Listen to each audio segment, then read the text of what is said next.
entrepreneur. I am a philanthropist. I am a Christian apologist, and I'm a Nigerian and African citizen. I've always been one person that think just because you do energy doesn't mean that you shouldn't get into other things. Because ultimately, I think I learned really early that the capacity to connect dots across sectors, across domains, across different knowledge areas can be a unique selling proposition, can be a competitive edge, both for your career. I got to a point that, okay, I go in this technology line and I end up becoming a CTO somewhere. And then what? That question I couldn't answer properly. And then you become chief technology officer in an organization, and then what? That's when it became clear to me that I would rather not end up, on the support side of a business, And I know technology. You rather be the enabler. Yeah.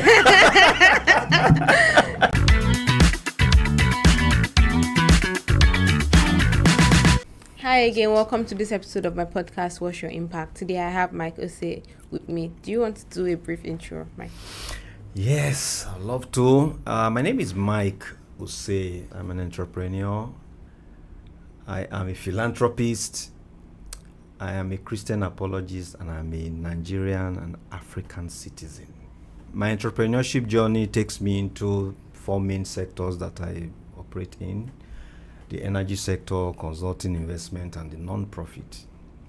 But we're really very excited by non-profit because it allows us to develop boys and do many other different things. But our energy business is primarily focused on natural gas and renewables, and then technology application in the energy space.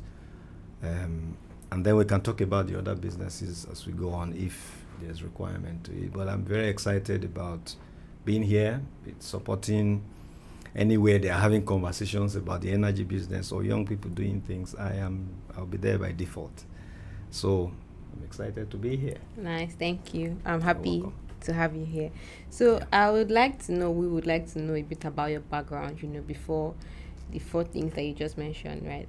And leading up to those four things you just mentioned. Yes.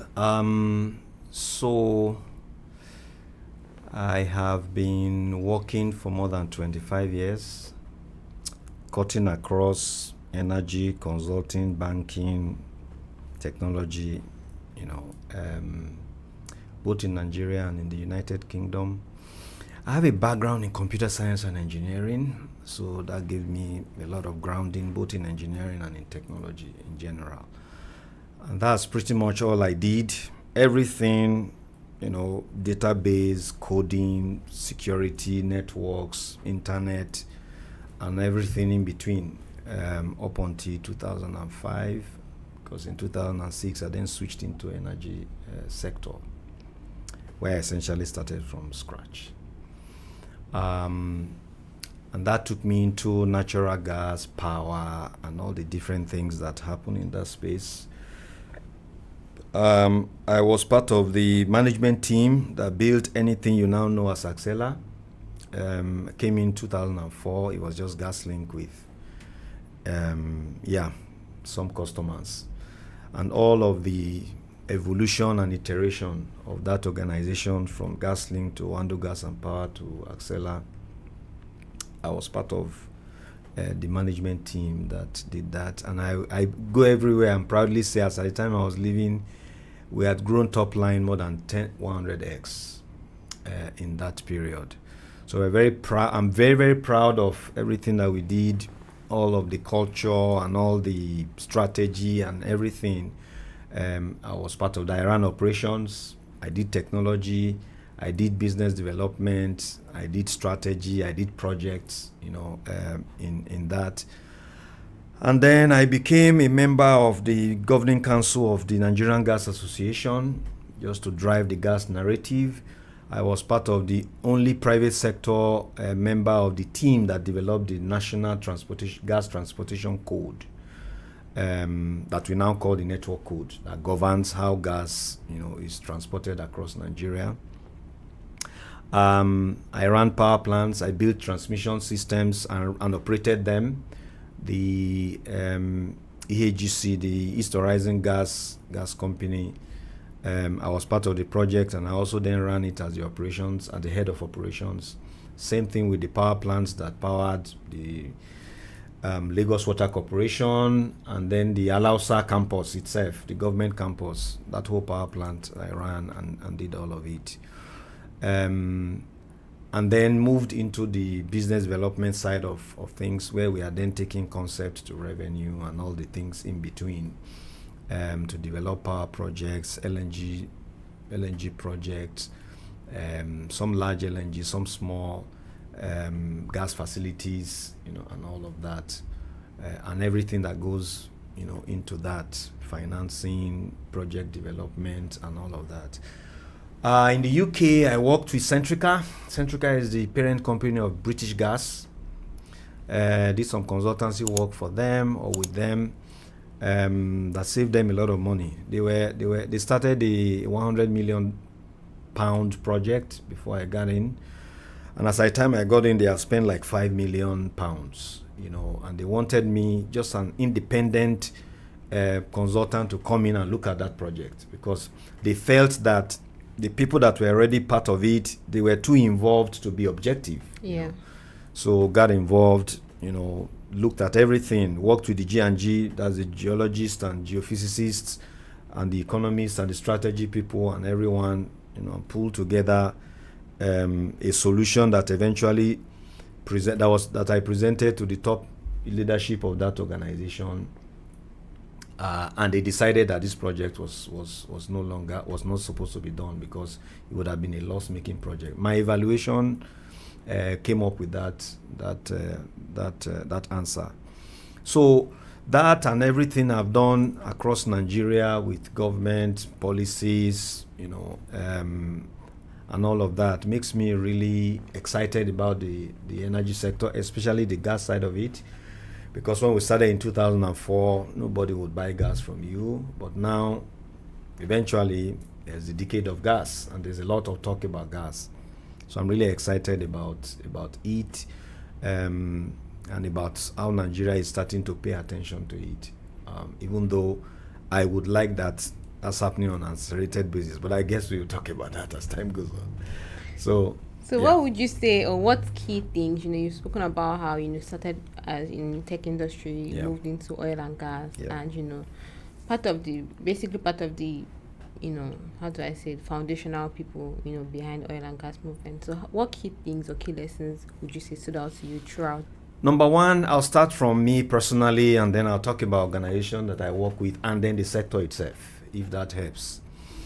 As a person, I think when I got into oil and gas, as I said, that was not my background. I did chemical engineering. I did a few things related to process and things that should have been preparations, but I wasn't paying attention because I didn't see myself in the oil and gas. So, but when I decided I was going to get into oil and gas, it was a very difficult decision, but I knew that I had what it took, and by the help of God, even though I was starting from scratch, I was able to build things up. So started learning even the very basic gas 101 and all of those things. So I think big lesson is that don't be afraid to start anything, and start at any age, and start at any stage.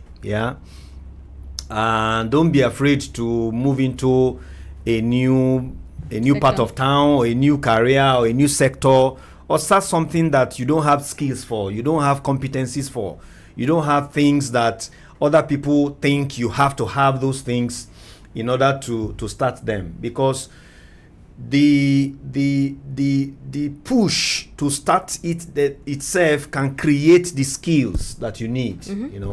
Because I'm sitting down here today, having done a lot of, and still doing a lot of things in the oil and gas sector, but I did start from scratch in 2006. So that's one. Don't be afraid to start anything, and if you're persuaded about it, go for it. The second thing is to think many steps ahead, because the reason I pivoted from technology was that I had done technology, like I said, like anything I do, I throw myself into it. So I did it very well, you know. I was still in school when I was teaching my classmates things, and they were paying me to teach them what we were both learning in class. So by the time I started doing work, I did everything. I mean, I was part of the team that did all of the online, real-time, you know, digitization of Habib Bank in those days, all across the north and back here. So I did a lot of technology. And so by the time I was getting ready to come into energy, not only was it scary, but the fact that I didn't know where to start and how to start. But the big lesson is that, as I said, take the plunge. But the second thing is that be ready to compound knowledge. Be ready to compound knowledge. Start from scratch, do your own, do whatever you have to do. I did many courses with IHRDC. I did many courses on my own. I did the PMP today. I funded that myself, you know, and got the certification and renewed that since 2008. So be ready to compound knowledge and compound experience. That you have not done things before is not a good reason why you don't get into it. And that people think something is wrong with you. How could you be very successful in this area? Because, as I said, I was doing very well. Yeah. And you then decide. But the real reason I left, which is the second thing I wanted to talk about, is that I got to a point that, okay, I go in this technology line and I end up becoming a CTO somewhere. Company, yeah. And then what? That question I couldn't answer properly. And then you become chief technology officer in an organization, and then what? That's when it became clear to me that I would rather not end up, you know, on the support side of a business, you know. And I know technology. You rather be the enabler. Yeah. Yeah. Yeah. So that's the reason why I then decided, you know what, I'll get into the business side of it. And I never really lost my technology side, which is why many of the things, you know, we do across our businesses today, they are all infused with technology. There's SCADA systems we do on the energy side, and then on the consulting side, a full desk, technology advisory desk, you know, where we do many things. And then what we do on the foundation, we are enabling everything with technology and all of that. So I think that is the second important point that I would say is a lesson that I took away. If you want a third, it would be that my journey has been very varied. I've always been one person that think just because you do energy doesn't mean that you shouldn't get into other things. Because ultimately, I think I learned really early that the capacity to connect dots across sectors, across domains, across different knowledge areas can be a unique selling proposition, can be a competitive edge, both for your career. Yeah. And just that belief made me digest and dig into many different things that may not be either technology related or energy related. I have an FMVA certification today because I was trying to get into investment banking and all of that. And it was 12 months full-time work, but 12 months of doing almost 17 or 20 modules. Eventually got into that. But what that did for me is that for the organizations I work for, it then gives me the capacity to be very flexible and nimble. Versatile. So versatile. I was in the IT steering committee. I could do operations. I could do technical things. I could do strategy. I could do projects. I could, I could then do many things. And so I said, lesson for myself. Those were the two lessons. For organizations, I think it's becoming increasingly important to not, if you can't find the people, start developing people to become multi-skilled, because that is what the competitive VUCA environment that we are in requires now. A single person that can think across domains.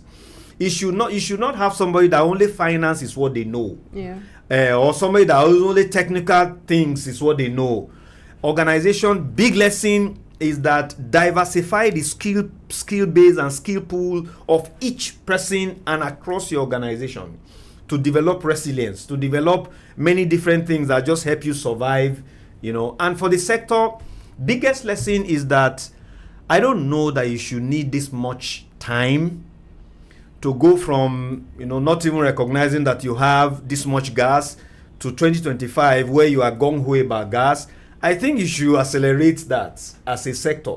And any sector, if you're a government agency, a regulator, or you have any influence on a sector, accelerate the development of that sector.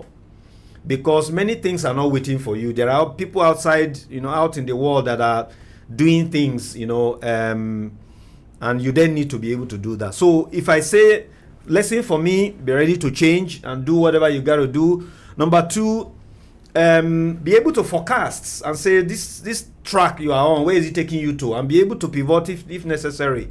And for an organization, diversify the skill base of your pool, and for each person, take each person and deliberately expose them and invest in them acquiring other types of skills to help them become more robust professionals, knowledge professionals.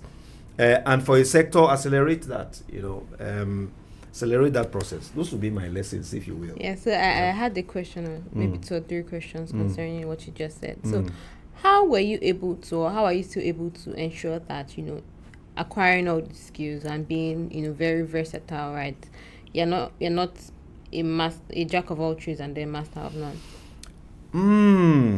I think that's an interesting question. It's one of the risks that some people think that I would have run into, but I'll probably say I picked the sectors and the domain that I'm in, and let's just say I have some fair amount of depth in any of the sectors or in any of the areas that I'm part of. For example, technology, I don't know, people can pull wool over my eyes. I consider myself an early adopter, on any technology. Our organization, the organization I run today, that I founded, we are very infused. We don't send emails to each other. We have systems that everybody uses to connect, and we are not struggling with whether you are here or you are there or you are at work or you are at home or you are traveling, because there is enough. And so I wouldn't say I'm jack of all trades. I am very selective of the trades. That are jacks of. The trades that I decided to go into, and I developed breadth and depth and actual experience that can create value for myself, for organizations, and for clients. And because of that, our 4 main organizations that also determine the sectors, they are the areas that we're in. I can't quite say, for example, that I know as much about FMCG as I do about energy or investment or consulting or non-profit. I won't make any such boast. So I think it's to be very selective. And what we have also then done is, because we integrate everything, if you work in our organization, you won't feel that there are different things that you are doing, because it's integrated. Yeah, we have the same team. We call them the Eagle team, that cuts across economists, technologists, engineers, accountants, and all of that. And everybody does work across all of these organizations. Yeah. So when we go sit with a client, we can be there and talk about different things that they would have needed 4 or 5 different service providers to deal with. But because we can see across all of them, we're able to help them integrate it and provide a unified solution that just helps them. So we're talking energy, but we're able to see the technology component of it and see these people will need some strategy underpinning for what they are doing. Or they will need to be able to train and develop the capacity of their people. And all of those, we can bring it as a bouquet to say, while we are doing strategy, insert your people so that they know how we are thinking about it. And then when we start then creating projects out of those strategy, your people should be there. Technical people, commercial people should be there. And then when we then, start executing the projects or eventually transiting you to operations, you can have line of sight to it, and then throw in energy technology that helps integrate all of that. But would you say it's important to kind of have a very good standing in one particular field, even if you are being versatile? If you are starting, I would probably say that's a natural thing to do. Better develop sufficient depth and breadth that then gives you the opportunity to diversify, because even the inherent in diversification is that you have something that's working, and then you are then I would say that if you are starting your career or you are a new business or something, develop sufficient depth. You should be able to go anywhere and talk about it.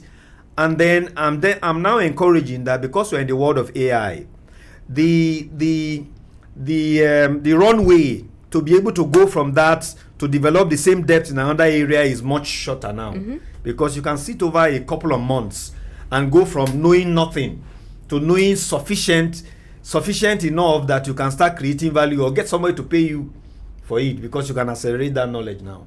Yeah.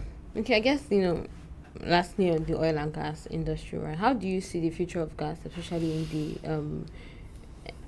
energy? Transition. That's what I'm going to say. So, I guess on the topic of oil and gas, how do you see the future of gas in the energy transition, especially with like renewables coming up? I would probably say, I think you're asking the right person, because our organization is one of the few that is able to see across these two areas. Because we have significant depth and experience in the gas space, and we are now doing a lot of renewables. We're able to see it, and clients increasingly are talking to us to come give them some hybrid solution. Because renewable has its own limitation, but we're able to solve that with a hybrid. And so it is that role that gas will continue to play into the future. And I read a lot of forecasts by British Petroleum. I think they moved all of that now to Energy Institute. Most of the forecasting and statistics that they used to pull together is now with Energy Institute. I read a lot about ExxonMobil also does that. OPEC does its own forecasting. OECD does its own forecasting, and many other organizations, World Bank and all of that, they do their forecasting through 2040, and some of them 2050. Gas is still an important mix in that energy bucket, and important because it will be and has proven that it is the only viable option that will be that, as we used to call it, the blue bridge to our green future.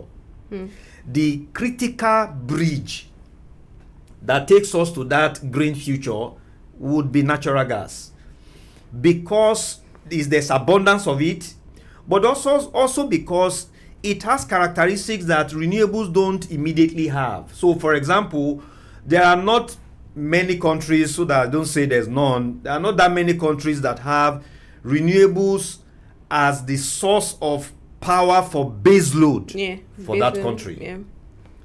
That is because of the intricacies and the fluctuations and all the different things. And you can then want to back it up. If you then want to throw in BESS systems, battery systems, that gets pretty expensive and would then not compete favorably with all the other all the fossil fuels.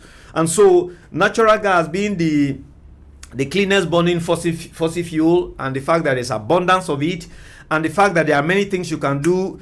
If you power generators with natural gas, you can start a power plant in minutes or in hours rather than days if you are doing coal or doing nuclear or some of these other sources. And therefore you can use them for peak shaving. So if you have a much colder winter than you expected, you can fire up gas power plants to be able to cater for that for the 3 months or 4 months. And so I see natural gas as a critical bridge that takes us into the green future. But for Nigeria, and especially for Africa, 600 TCF, you can't walk away. You should not walk away from that. In the minimum, Africa must accelerate the development of its gas resource. Nigeria has a third of that. accelerate the development of that to develop its society, to develop its economy, to leapfrog many of the things that are happening now. Yeah, but we can become that necessary link that helps the rest of the world. For example, if Nigeria and Africa was ready, when Russia cut off the gas, or Europe decided to walk away from Russian gas, Africa is much closer than America, that is now, making a kill, by supplying LNG. Africa would have been much more than ready, to fill in that gap. If this Morocco pipeline that we're talking about, it was due 30 years ago. If we had it in place, that would not be, that's something we would have done. And so I think when push comes to shove, people are prioritizing energy security over energy transition, because that's what you will see with Germany. Yeah. That's what you will see with many other countries that even had the temptation to go back to coal. When reality hits, and so natural gas will remain a viable source of energy that we must maximize. Besides power, all of the fertilizer that we need, Africa has some of the most arable land. We should farm it and feed the world. Yeah, Nigeria has a lot of it. We should farm it and feed the world, and become a center of excellence for some of the crops that are globally required. And you can enable that with natural gas, with the fertilizer that came out. I mean, the Dangote fertilizer plant is a good one. We should have many more of that. That's not just feeding us, but feeding the rest of the world. Same thing with petrochemicals, and all of that natural gas allows us to feed and help us to do very interesting things with. So I see it as a viable transition fuel, if you call it that way, that allows us to gracefully arrive at that green future. Otherwise, if you're an activist and you think shut it down, but the reality will hit just like it hit Europe, that you don't just turn off gas. You transition. You transition, and you do it gracefully, over time. So I guess something that I wanted to ask initially, actually, why are you called the Enabla? Okay, you took me there. Okay. Without talking about it, those 4 roles I talk about, if you pull them together, that's encapsulated in the Enabla brand. Okay.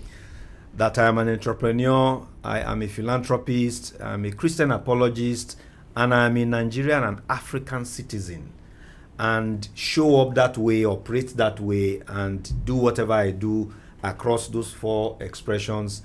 If you pull all of that together, it is what is encapsulated in the Enabla brand. Because with the Enabla brand, I say that I'm able to help people, organizations, businesses unleash their spark, and get sustainable results from the same amount of time. So I'm about productivity, and by efficiency, I'm about maximizing your life, your potential, your business, your economy, and the sector that you are a part of. And so I go everywhere wearing that cap that I am here to enable. Because I'm a strategist by default, I can critique, but that's me looking at what is the upside, what is the downside, what is in, what is out. But I am wired to want to enable and empower and pull people and organizations and businesses to what they are capable of becoming. Yeah. So that's encapsulated in that brand. Nice. Yeah. So how would you, or I guess moving on to one of the 4 buckets that you mentioned, what would you say was the vision, or is the vision behind Myke OSEH Foundation? Oh, okay. Well, I might as well say it here. Of all the businesses and organizations and many things that we do, Myke OSEH Foundation is our own why. Is the why we do all the other things. Yeah. The vision behind it is that number one, there isn't that much buzz about what do we do with boys and men. That is because there was an intrinsic assumption that because most places in the world are patriarchal by default, that men are in control, they know what they are doing. They know what they are doing, and therefore it is because they are in control that women have not had as much rights and all of that, and therefore there's been a lot of focus on trying to, and understandably so, focus on the girl child, the women, and all of that. But as I said, that's because the world may have assumed that just because most places are patriarchal, most cultures are patriarchal, that men know what they're doing.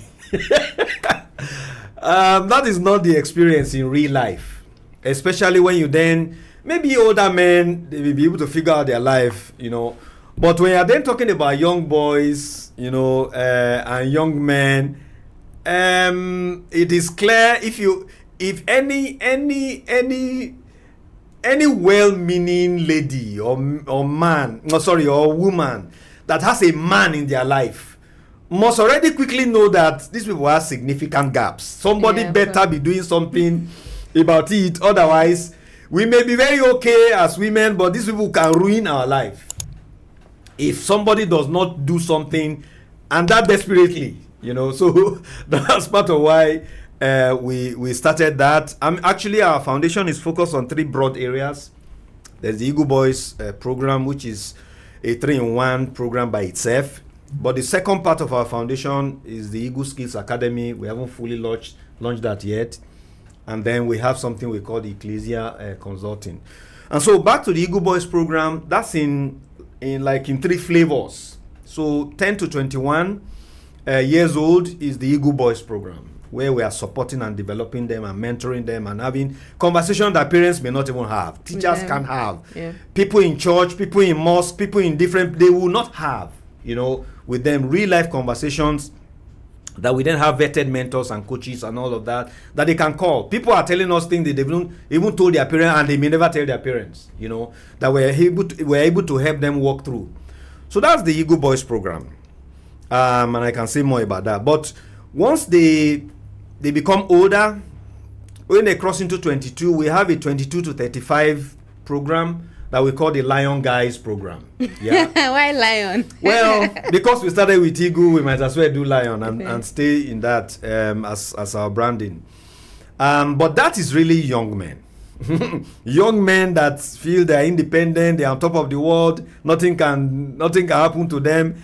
We help create a global cohort. And by the way, the cohorts are inherently global. Yeah. So, for example, in Eagle Boys, we have people in North America, we have people in Canada, we have people in North Africa and other places. And so we transit them into the Lion Guys program. We are launching that inside of next year because it looks like there are more people talking to us about start that one first. I know you like young boys, but these ones, before they burn our world down. So we're going to start that, and then at the tail end of it, when they cross into full adulthood at 35 and above, I mean, the age ranges are really indicative, and then we transit them into the Enabla Mastermind. That's not just men, that's men and women. So accomplished professionals, entrepreneurs, and people that we share the same dream of being able to mentor. That's the Enabla Mastermind. And so that's the ecosystem of the Eagle Boys program. The Eagle Boys, the Lion Guys, and then the Enabla Mastermind. And so the big one is that somebody needs to do something about boys. And there are a few people doing it, but you would all agree that there seems to be a lot more focus on the other side. And we decide that we are not sexist. So we ask them, would have a program and say, bring your sister or bring your best friend in school or something, because it's to help them create a healthy view of women more than anything else. So it's not a sexist or chauvinist or male chauvinistic kind of things. I am not. I have sister, I'm a twin. My second is a lady. So, and then I have a wife, I have, women around me. So I can't even start anything that seem to, in a way, say, okay, because people are doing women, let's only do men. No. It's to give them a very, very healthy image. Rather than look at women as, people that you can do anything with. Is very healthy respect, as people that that can, and more often than not, are more capable than us. And therefore, the more we can do something to support them and do whatever we can do, the more the society becomes whole, the more our communities and our families become whole. So that was one of the big reasons why we started it, in addition to being inspired, to do this. But the second one is that I think there are characteristics of boys that the society is missing. They are energetic. Doesn't mean ladies or girls are not energetic. They are energetic. They seem to be more wanting to take a lot of risks. Yeah.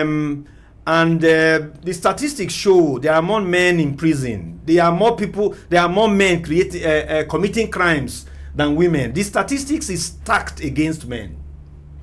Statistics of you are more likely to end up 6 feet below grade, or end up in jail, or end up, with a very, with a suboptimal life. But the second reason is that statistically, there are more people growing with their mom or no parent at all that are men than there are people with both parents. Again, because of the inherent problem that we're talking about. Men, some of them will just walk away, and therefore leaving the mom to raise boys. As much as they will try, there are gaps they can't fill, and there are people in our programs now that either their parents are single parents, it's only mom that's doing her best, her level best, and all of that. But we can become that role model and have people, and because we are 10 all the way to 21, all of a sudden 12-year-old boys now have 18-year-old boys that they can deal with. Yeah. As if they are their brothers. And there's internal mentorship as well. Absolutely. Yeah. There is peer mentoring. We just finished a summer camp that we just did. You needed to be in the room. Yeah. Because we do many of the things, online, because it's global. But, every summer, at least people in Lagos, they all come together. And we had close to like 20-something people in the room. Yeah.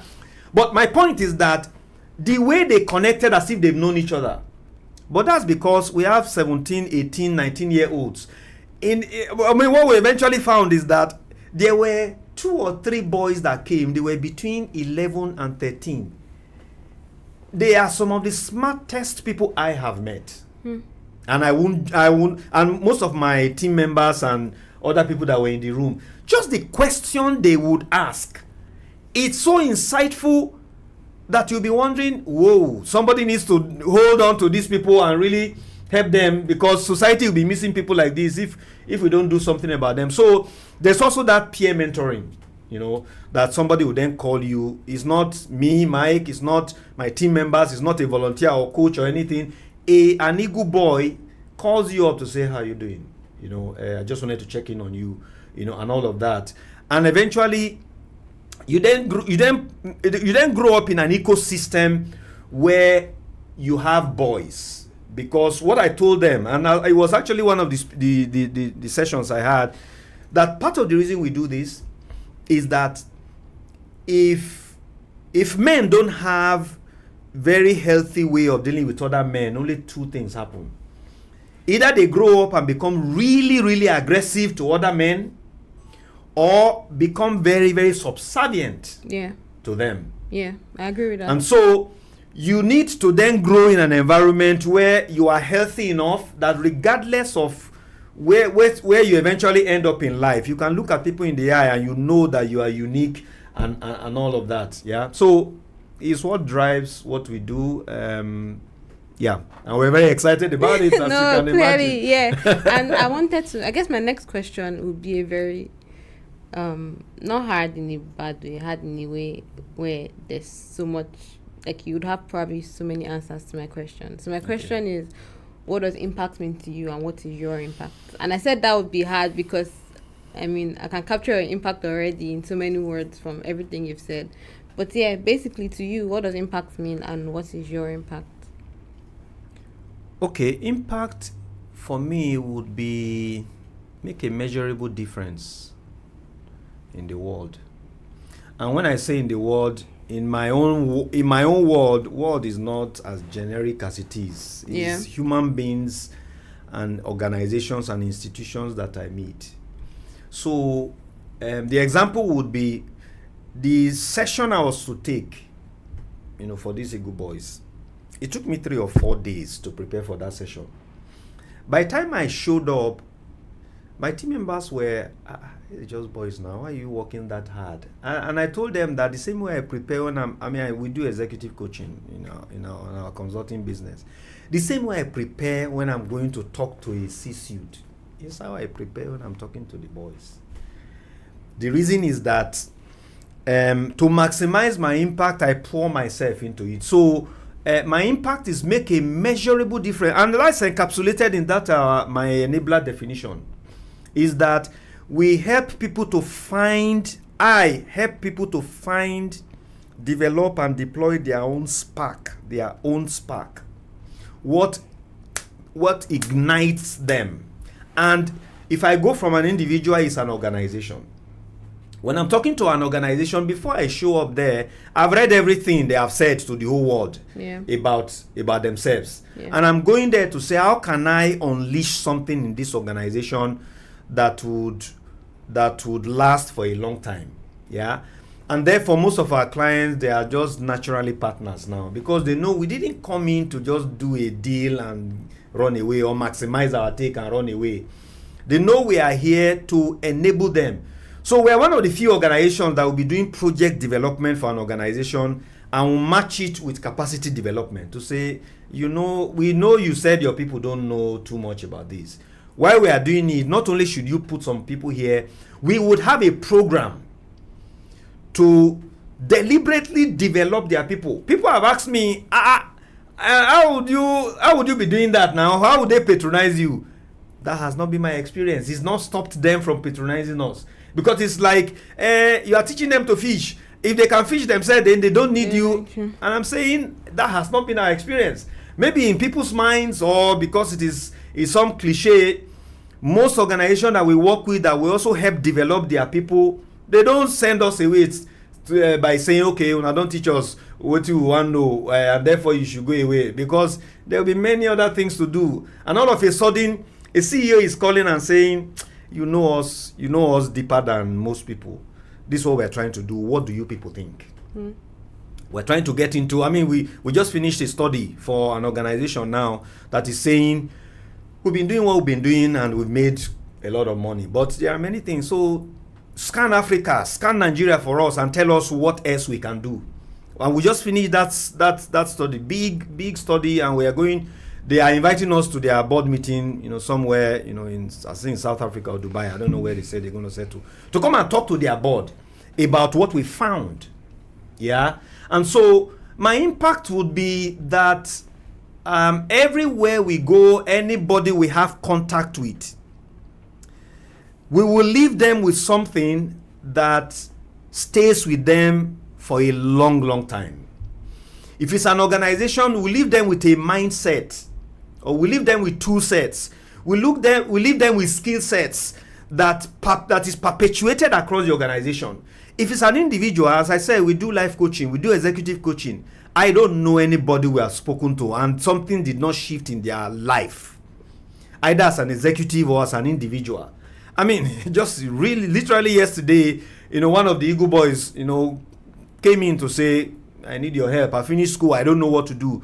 The parents also said the same thing. We should talk. We spent about an hour and a half, and he was so grateful because he said he has clarity now on what to do.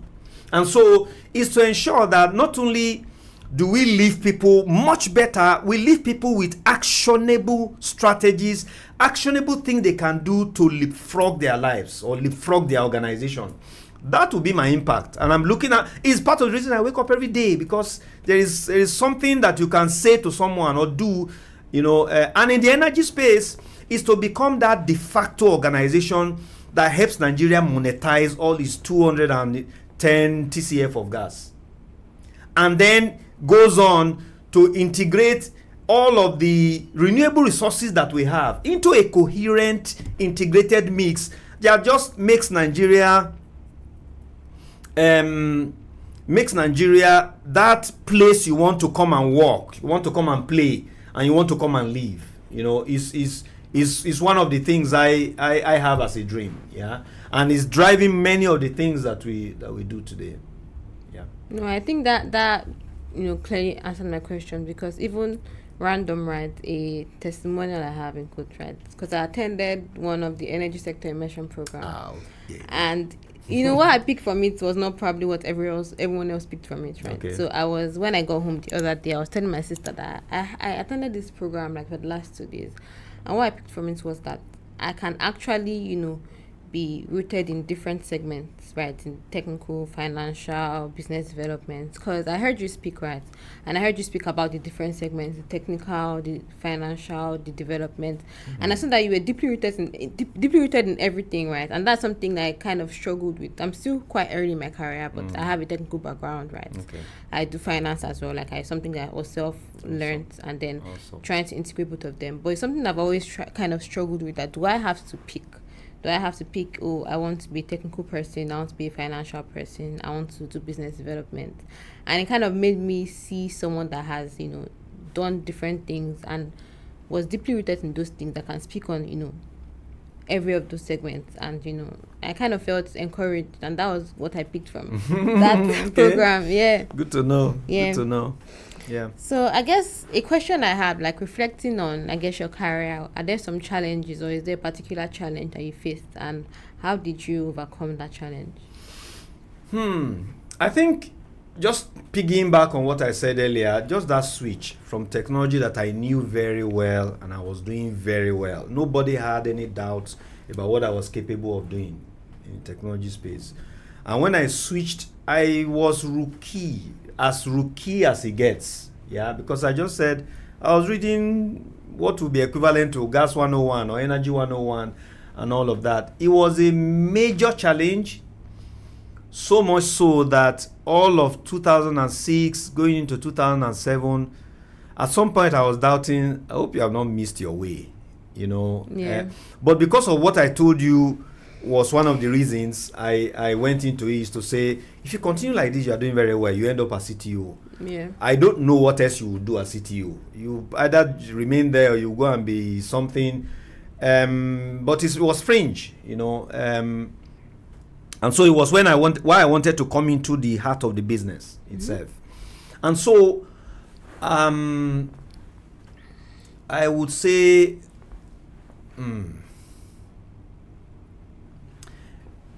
that was a big challenge. But how did I overcome it? Like I do many other things. I am one of the people, and I know Elon Musk has popularized it now, first principles thinking. Is to just say, it's a big issue, can you unpack it and disaggregate it to its constituent parts and start taking each of those parts by themselves? Because each of those parts, if you were to focus on them, they are not as overwhelming if you are thinking of all the other things, And so the first thing was that if I was coming into a sector, what will I do? Get a sweep, a scan of the sector. Who are the players? What do they do? Who are the regulators? What are the policies? What are the technical skills? What are the different types of skills on the basis of the kinds of people that are working? Just to get a general, environmental scan to know what this is about. And then I started with, because I was focused on natural gas, I wanted to get in very, very deep. So I would watch YouTube, read books. It was one of those days that, I don't know, I mean, you say you're technical. There's the ASME 31.8. Is a code that defines how pipelines should be built. It's a global code. ASME is American Society of Mechanical Engineers. So they have a code that became a standard that, was adopted. I read that many, many times. Very technical, very confusing. But as I usually say, the first time I read it, maybe only 5% is what I understand. Yeah. But the more I read it, the more I understood. And I then read and then see people that are doing things. I go ask questions and all of that. And I ask a lot of questions. Very, very good questions, very, very deep questions. So I read that, and then I went on to invest in a very big program out in Boston. I still remember because it bankrupted me for a couple of years. It was Boston. I was in Boston for 2 weeks. and it was IHRDC. It was I don't remember what they call it. I think it was gas management program or something like that. So the first week they dealt with, and it was a very good program by IHRDC, by the way. But I had to fund that. It was $8,000, and I was early in my career back then. So as I said, they bankrupted me for a few years. Some people earning in their career, $8,000 cannot even bankrupt them. It's too much to bankrupt. So and that was really early. Yeah. That was 2007, 8, 9, 10, and all of that. And then in Boston was and still is one of the most expensive cities in the US. Yeah. And but that changed my entire trajectory. Just what I know about natural gas globally, locally, and all of that changed it. And I then went on and started stacking up certification. So I have registered gas distribution professional certification. As I told you, I have project management professional certification. Certification I could pick up. And those were on my bill, because organizations will not pay for that, because some of them, they couldn't find, you're not doing anything like this now, and they cost too much. But I'll save money and go and do it, yeah? And then because I also asked a lot of questions and read a lot and, got myself, I will volunteer and say, where they'll be asking who will do this, my hand is up. I don't know the first thing, but I'm available. I'm an available head, available hand, available leg. Just use me to do anything, So I volunteered a lot to be able to help, which was why when they were doing the national code, I said, okay, I'm going. The transposition code. Did a lot with NNPC, and then we went to the UK because it's the UK code that we adopted, and then adapted for Nigeria. And NGA was also how I got in there to say that's the center of the sector. And that then gave me a lot of exposure. So I think it's just being deliberate. Maybe what helped me, maybe I should put it out there. What helped me was that I had understood technology deep enough and broad enough that I already had a standard set. And actually, I told myself in December of 2005, because it was January that I was getting into energy, that I would know that I am now comfortable in the energy sector by the time I'm as comfortable as I am with technology now. So because I have that sense of what it means to have comfort, that I mean, you can go to anywhere and talk about things. Yes, you continue to develop, but you are not doing things from scratch. Yeah. So that helped me. So I talked with people, I volunteered, I got involved in different things. I read on my own, I paid top dollar for good quality training and education and exposure, because I then developed relationships. I developed many things. And lucky for me, I've not lost my phone. So people that I knew back then, they will still talk now. So I think that's what has helped me. The big challenge was switching from that. It was a big one. The other one would then be to switch from a purely technical part of the energy side to the corporate or business development side of it. Mm-hmm. It was major for me because, like I said, yes, and I went in and did projects. I did a SCADA system that, and all of that, and then projects, and then operations. I ran operations, all across Lagos and the different parts of places where people were. They were more or less technical. But what started transiting me into the corporate side was that I then volunteered to the very first ISO 9001 certification that the organization got. I was the project manager. So that then meant that you went everywhere and did, help people to do documentation, and therefore you understood what people were doing, and then, and all of that, and eventually we got certified. And so when I was to cross over, it was challenging because they had open roles. I applied. Even though it was an internal vacancy, I applied and said, no, you didn't make the cut. We had people that had more experience. I said, it's okay, And then I went on and did MBA focused on the oil and gas in Aberdeen. And by the time I got back, I knew enough to be able to do things on the corporate side. And then my last, who knows, 7-8 years was doing things on the cup. So that switch was also pretty hard. But I tried. And that has helped me to do a lot of the things I do today, because I have good handle on finance and, legal, regulatory, technical, and all of that, that I'm able to bring into some of the things that we do today. Yeah, I guess who would you say, or who has been your biggest mentor or inspiration along the way? I think I have more mentors that barely know that they are my mentors, because I get to then read their books and follow them as if I knew them or as if they knew me. Very early on, I had Les Brown. Les Brown, he was supposed to have died in 1998 because he had cancer that was supposed to have killed him within 6 months, but he's still alive now. So, nice. So he had a talk somewhere, in a men's conference that Bishop T.D. Jakes organized in 98. And it was 1 hour, 26 minutes. I don't know, I remember it. 1 hour, 26 minute talk. And that talk changed my life, because I've listened to it. I'm not exaggerating more than 1,000 times since 98 or 99 that I got to know of it till this 2025. I've listened to that more than, because he encapsulated most of the things that I think I would like to be or do and all of that. So I would say Les Brown is one of them.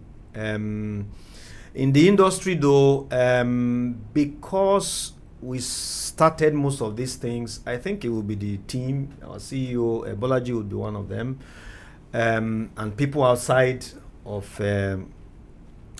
in our industries, mainly CEO, Audrey, them, and many of the good people that are in government, as I said, even if it's from a distance, I follow them. Yeah.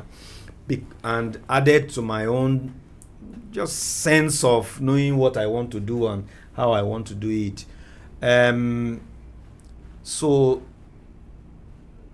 that is, those I would say have inspired me. I had a boss, and I think that would be somebody I shouldn't forget. I don't know where he is now. He was Danish, but he was British. So he was Danish-British, guy, very early on in my gas career. He was one of the first people that really challenged me, just this multi-domain knowledge or experience, because he was one of the first few people I have seen that has read the Nigerian Constitution. The volume, the one that has 10 volumes. The actual listing, he's read them. From cover to cover. He's read them. So he understands technology, he understands technical things, he understands business, he understands regulatory things, he understands contract. I say, who be this? Yeah. So he challenged me, and having worked on that, it was for a few years, but he just told me, then you can aspire to be that. So Russell Grady was his name. And then all the other people, amazing team that I worked with in Accela for a long time. I think everyone added to me in one way or the other. And those on the NGA side and those in my other different circles, I think everyone, I would be a mishmash of many different people that have affected me and influenced me and challenged me, in one way or the other. Is what I would say. Great. So what would you say would be your advice to young people trying to navigate, especially their career in a whole? I think it's to be intentional and gain a sense of agency. I can stay here the whole day and talk about that. A sense of agency is where you are in charge of your own career. Organizations you work for, they have inputs into that. Yeah. That sense of agency is what helps you to sit and determine that I'm not necessarily taking a better paying job, but a job that gives me the capacity to grow, because that pay will come. I know it's difficult to explain that to some people, but it will come. down the road. I'm sorry to cut you. I feel like that's what you just said might be easier experienced, right? So, for example, when you take a job for the pay and then you're there and you feel yourself losing that sense of agency, I feel like that's usually, Yeah, but not many people then, organizations are designed, and I am an employer now, so unfortunately I have to admit, organizations are designed to give you what HR people call golden handcuffs. And once that snaps in, it becomes increasingly difficult to want to walk away. All the perks we give you and all the different things, and really just make it look like family, blah, blah, blah, blah, blah. It's difficult for people to walk away because in some cases you are walking away, there will be a decline in your lifestyle or your standard of living and all that. And most people are not ready for that. And so my advice would be, if you are in your first 5 years of career, go for where you can learn a lot and be challenged. Yeah.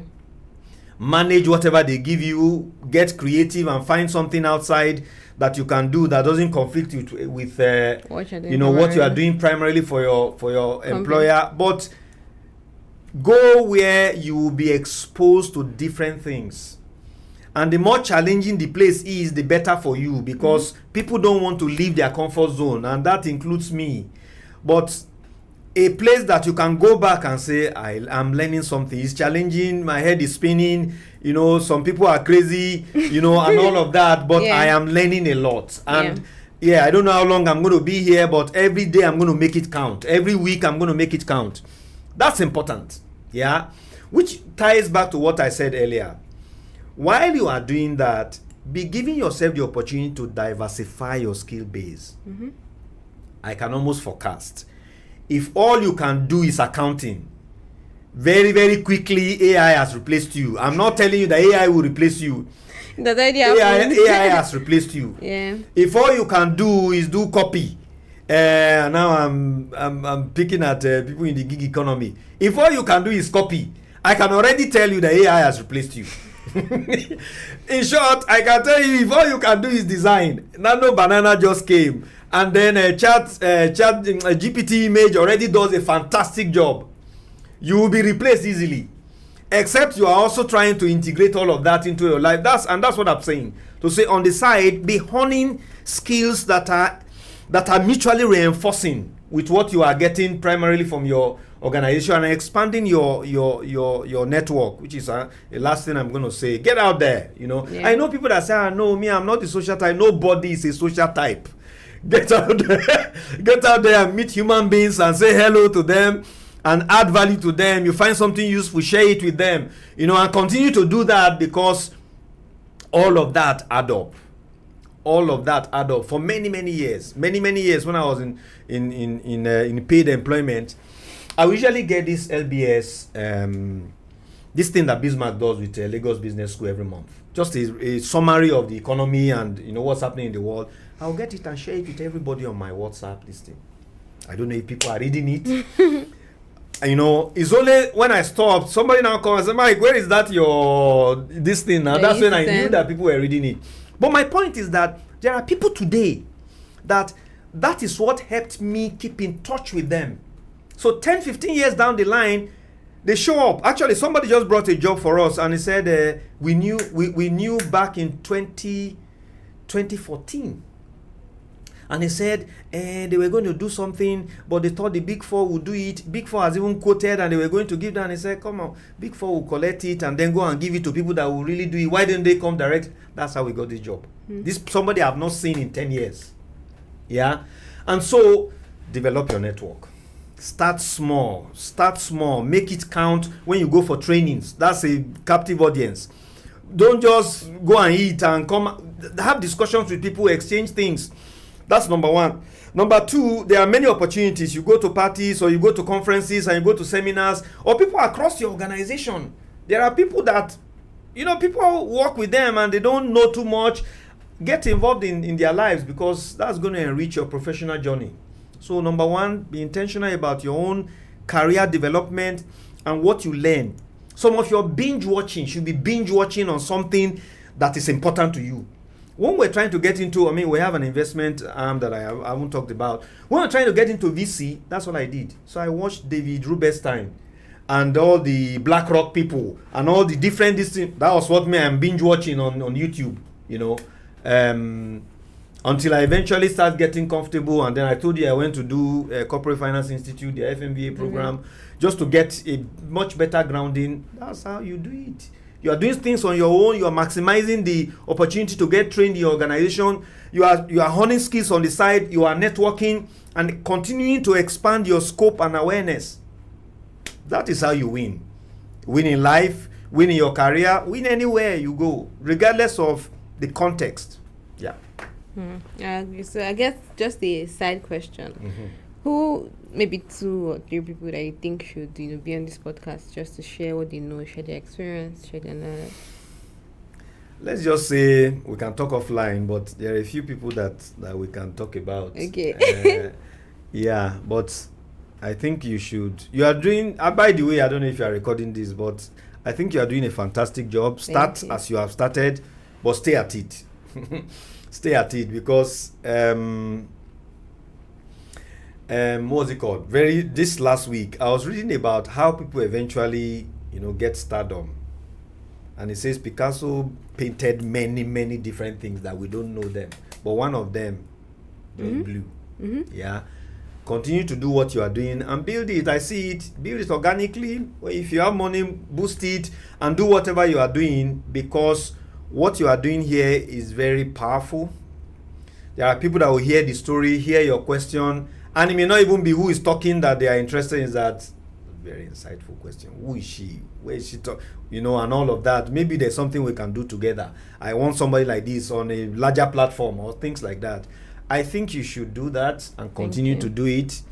Like I said, we can talk, with our manager, and we'll figure out who we can encourage to. Okay, thank you. Yeah.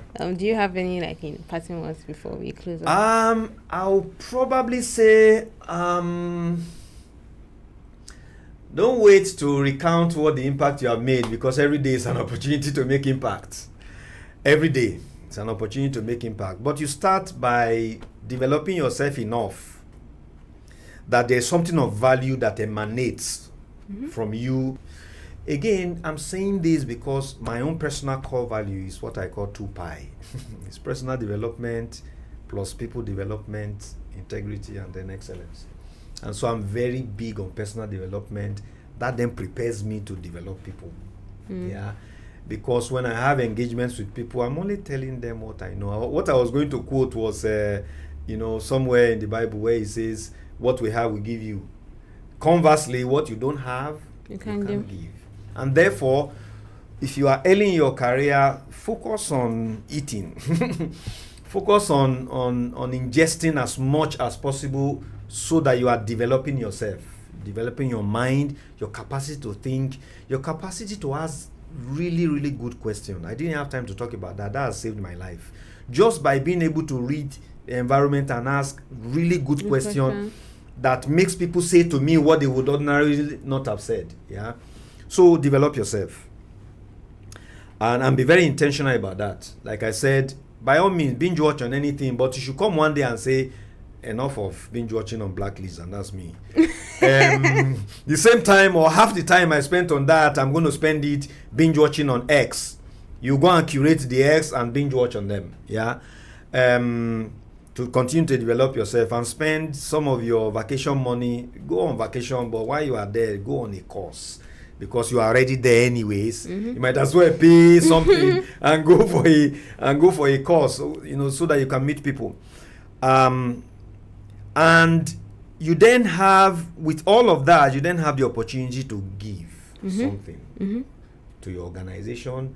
People eventually know that this is the role we put you in, but it appears that you can do this, and people are then speaking for you, and that's how sponsors come. Sponsors are very proud of people they can sponsor to do something so that they also feel very good. And the final one would be trust God. There are many things that we can't always figure out how they will go, but we do our best and trust God to lead us in very many different ways.